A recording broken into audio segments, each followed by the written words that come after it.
Hi, my name's Andy. Welcome to my shop. What I want to do today is talk just very briefly about a quick, easy technique to cut panel molding accurately. Panel molding is used on either recessed or raised panel wainscoting, where you've got either a stile or a rail, and you're going to put this up against the edge, and that is going to overlap either where your recessed panel is or raised panel is, right?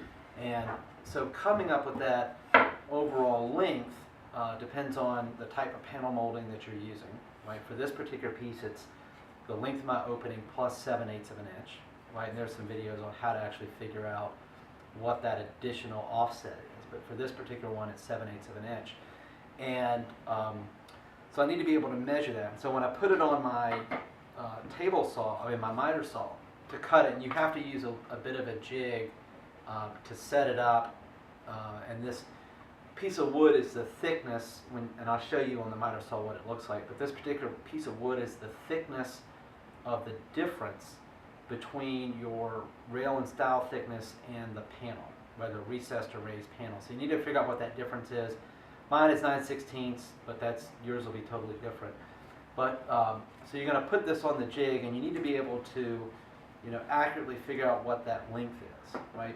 So I want to show you my technique. So if I know this is going to be 25 and 7/8, what I do is I've got a nice flat piece of wood. Is I'll come in and I'll measure, from one side my 25 and 7/8, and I'll make a mark where that particular is on this just flat straight piece of wood. And then let's go to the miter saw, and I'll show you exactly how to set that up to cut it very quickly.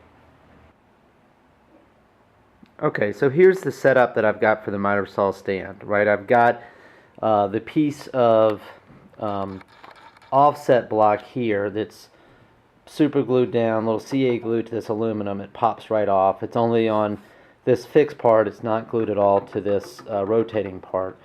But you'll notice that I've got a blue line drawn here, and what that comes from is by when putting this piece on the edge here, if you can see that, what it's doing is actually tells me where the back edge of this piece intersects with the 45-degree cut from the miter saw. And that's important because I need to measure, if I couldn't measure a distance from, say, back here in the far edge over the 23 inches, right, or whatever the distance is, because that's not where it actually is going to get cut.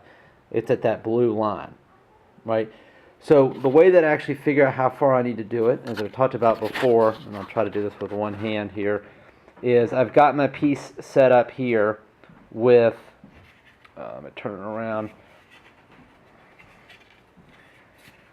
with my dimension, okay, that I need to cut, and I line that up right on the particular blue, where the blue line and the 45-degree intersect, and then I come down here and then I'll set my end block down there, and this way when I do that, I'm not having to read off the back edge of this this panel molding, which is really hidden. Like I'll show you here, when you do it, when you put this piece up, to cut, trying to figure out where this back piece is, it's just difficult to see.